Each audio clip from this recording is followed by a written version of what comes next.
Hello and welcome back to Portugal, and to the first in a 4-part series where we're going to show you some of our property searching and house hunting from about 2 years ago. Between July 2020 and October 2020, when we bought this place that you can see in the background, we must have visited, I don't know, 20, 30, maybe more properties in various levels of finish and mostly disrepair, and we thought we'd put some of that together into a few videos so you can see the progression not only of the kinds of places that we went to look at, but also our thought process and how we refined our wish list over time. And so we'll talk a little bit about that list today and show you a few of the places that looked good on paper but maybe not so much in person. And we'll talk a little bit about the contrast between the dream of buying a farm in rural Portugal and some of the realities of what that actually entails. So let's rewind to 2020 and take a bit of a property tour around the interior of central Portugal.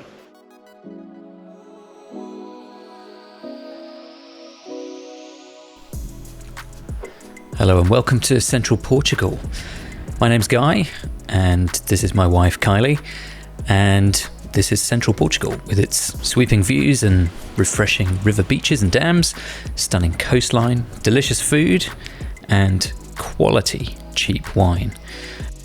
My wife and I recently moved here from London with our 2 cats with a view to buying a small farm and enjoying a slower pace of life.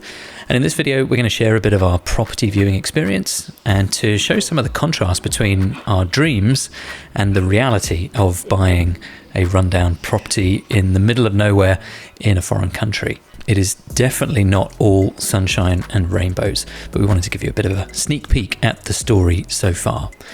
Lovely. It's not this one. No. It's this one. Yeah. Now, there's tons of property for sale in Portugal, some at incredibly cheap prices. I actually have a friend who bought a place for £12,500, but it was an absolute wreck. And so it all very much depends on what you're looking for and where you're looking for it. And to be honest, we didn't really know what we were looking for to begin with. And although we did have some general ideas of what and why, here's Kylie explaining why we wanted to move to Portugal and buy a farm in the first place.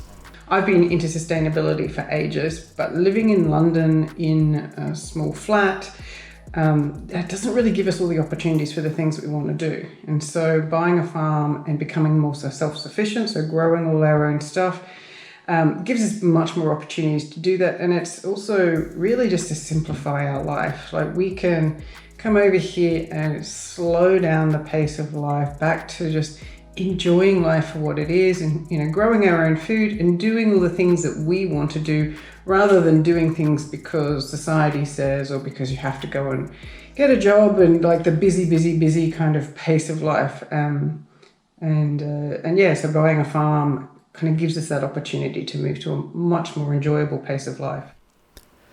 So this was a good starting point, but we needed to get much more specific if we were to be able to make any progress trawling through the multiple websites and property listings online. So here is what we came up with. This is literally word for word what we wrote down in Notion, which is an app that we use for organizing all sorts of things, including the renovation project that we're now underway on. So we were looking for somewhere in central Portugal because of the prices. It had to be below £100,000. We were looking for ideally around 150 to 250 square meters of living space with 2 to 3 bedrooms. We needed high-speed internet because we both work online, electricity and mains water, basic stuff like that, right? We were also looking for potential for lots of things, potential to add solar, potential to extend, potential to add eco features, more on those in many future videos, I'm sure. We needed space for an outdoor kitchen, maybe a pool, perhaps even space for a workshop or an outbuilding for an office, something like that. We were looking for tractor access to the agricultural land back when we thought we needed tons and tons and tons of agricultural land, somewhere between 5,000 and 10,000 square meters. We were also potentially interested in doing something like Airbnb or yurts or local accommodation, as they call it here in Portugal. We wanted to be within about 15 to 20 minutes of a small town. We've actually managed to get that much shorter, actually, which is great. And general outbuildings for storage, maybe a gym, although maybe not, studio space, stuff like that. And very importantly, for irrigation, some kind of water source, a borehole or a well, so we don't have to tap into the municipal water. And this may sound like a long list, which it is, but it was a really good starting point. And honestly, there are only one or two things on this list that we didn't end up with here, namely a little bit less land. However, whilst this list is fairly detailed, it didn't really capture the essence of either the type of property or the location or the setting or anything like that. And that was really something that we'd only be able to work out after seeing a few places. So that's what we did. We shortlisted a whole bunch of places. We must have looked at hundreds of places online, and then we picked the ones that we thought were going to be good. We set off on the road to go and check them out. And so I'll share here 5 that we went to see that were not exactly what we were looking for, but they really did help us to narrow things down a bit. So we'll go through each one of them and we'll show you the bits that we liked and the bits that we didn't. Again, just to show some of the contrast of the dreams versus the reality, but also to show what it was that helped us to ultimately narrow down our search and to find the place of our dreams. So here's the first place in Fundão, Castelo Branco, which is towards the Spanish border. And as we approached the property and started scanning around, we actually noticed the first 2 major issues here. One, this isn't really a house. It was more of a barn or a farm building. But the second and probably the biggest issue actually was the neighbour next door. In order to access this property, you have to drive past the neighbour, and their land was a bit of a mess. They had stuff everywhere, tons of dogs, and it didn't really feel like a very nice, welcoming route into the property. And then, of course, when you get inside, it's a couple of concrete beams on a couple of slightly sketchy hollow red brick pillars, and it was pretty much a no from me as soon as we'd started walking around. Around the other side of the property there was another room, again more like a barn than a house. I'm sure you could do something really nice with this, but a combination of the current state with this, I'm not sure if it was a corrugated iron roof or an asbestos roof, it just didn't really feel that great. This is around the third side, kind of where we started. Nice stone walls, pretty sturdy and structural, but again, just didn't really have a good feel of it. There's the neighbour in the background, and you can kind of see some of their hay and stuff in the background there. The thing that we loved about this place was the land. It was really flat, really, really usable. I think they'd just been using it for grazing animals and making hay and stuff like that. It had a huge terraced olive grove as well, with some really nice trees. And then it also had this huge forest area out the back, which was pretty cool, really spacious, had some nice pine trees. I don't think there was too much eucalyptus, but this was something that got Kylie really excited because she has a dream of growing her own trees and cutting them down and milling them, turning them into furniture and all sorts of stuff like that, like really going back to source. You don't get much more local and seasonal than this. So an interesting property. I think this was literally one of the first that we saw, and there were some good bits, but the fact that it wasn't really a house and a home, had some slightly dubious paperwork with it as well. It meant that it was a no pretty much straight away. Next up, we had a property still in the Castelo Branco district, but on completely the opposite side to Fundão. So this is near the Busa Dam in the western edge of the Castelo Branco council region. And this place had a huge piece of land, 3 hectares I think it was, but a couple of the downsides. It had this neighbour really close by to the property, and the property itself was tiny and in a pretty bad state of repair. It also had another property on the land, a completely rundown ruin, which I guess you could do something with, but one of the other issues here was that it was very, very steep, the land. So there were a couple of adegas or storage rooms downstairs, but very, very low ceilings.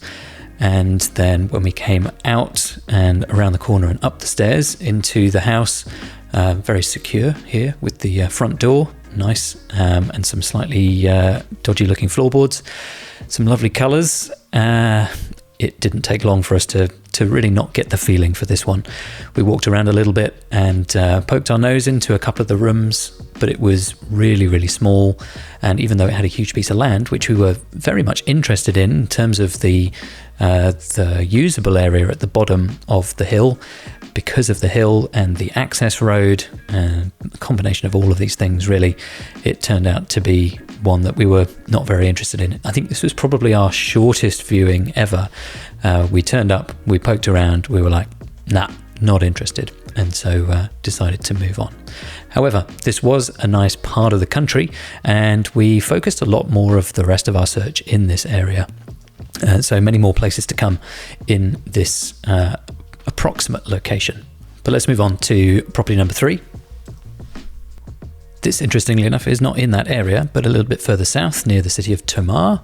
This was actually 2 properties, 2 small cottages, all on the same sale. But the big issue here was lots of illegal work.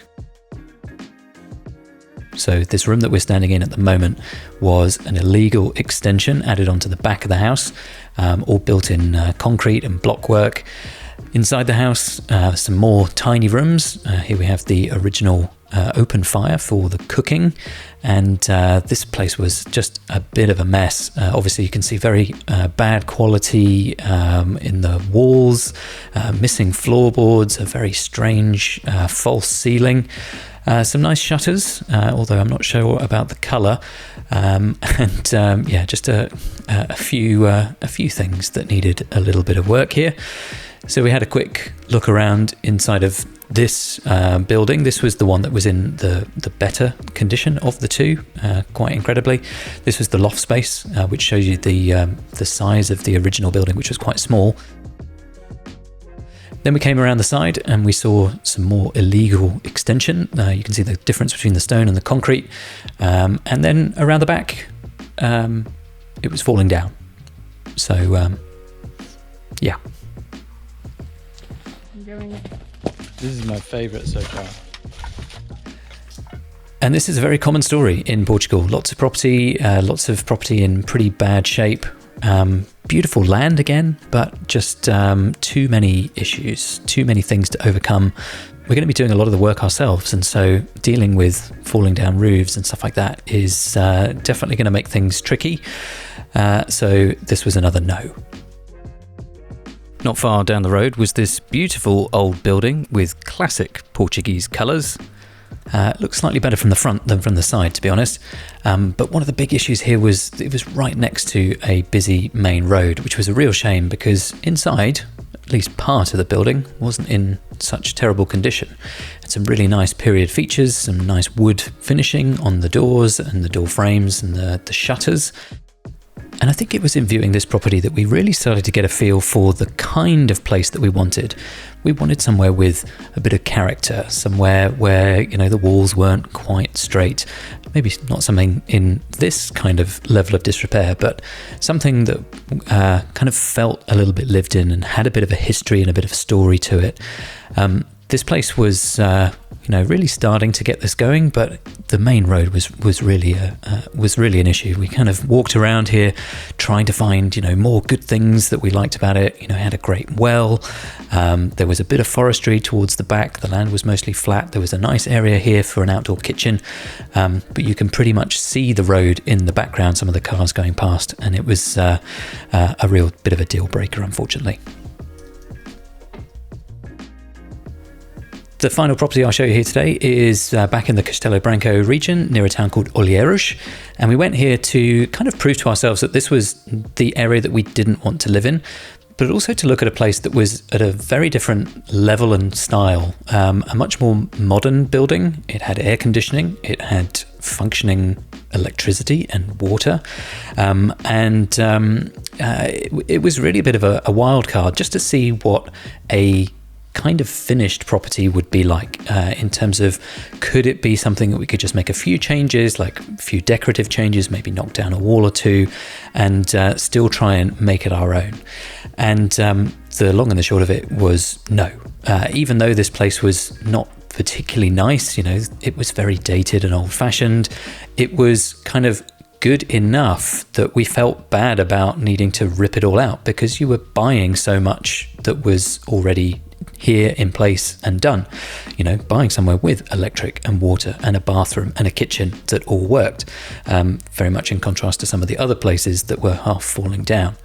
But it was really good to see this place because it confirmed to us that we didn't want somewhere that was just a bit dated and needed a refurb. We were looking for somewhere that needed a complete overhaul. And this place had no character, no charm. The land was a bit average as well, a bit kind of scattered all over the place. And it was a really good way of getting a lot more clarity on what we really did want. So at this stage, we hadn't found our dream home, but we were getting a bit closer and really starting to understand the things that were important to us. We both wanted somewhere with a bit of character. Kylie was pretty keen on having some forest area so that we could make our own furniture and stuff like that. I was starting to get keen on having a vineyard, or at least some vines where we could grow grapes and make some wine. And we knew that we wanted something to renovate, but not something that was a complete ruin or falling down. We also didn't want somewhere that had lots of issues in terms of things like paperwork and illegal extensions and stuff like that. We knew that we needed some land. We wanted it to be mostly flat so that we could farm it, but we didn't really know how much. That is definitely a topic for a later video as well. And speaking of later videos, next time I'll show you a selection of some of our favourite properties that we still didn't buy but came quite close, or were at least on the shortlist. And we'll show you the bits that we liked and the bits that we didn't as we continue to build our new life here in Portugal. So I'll see you next time.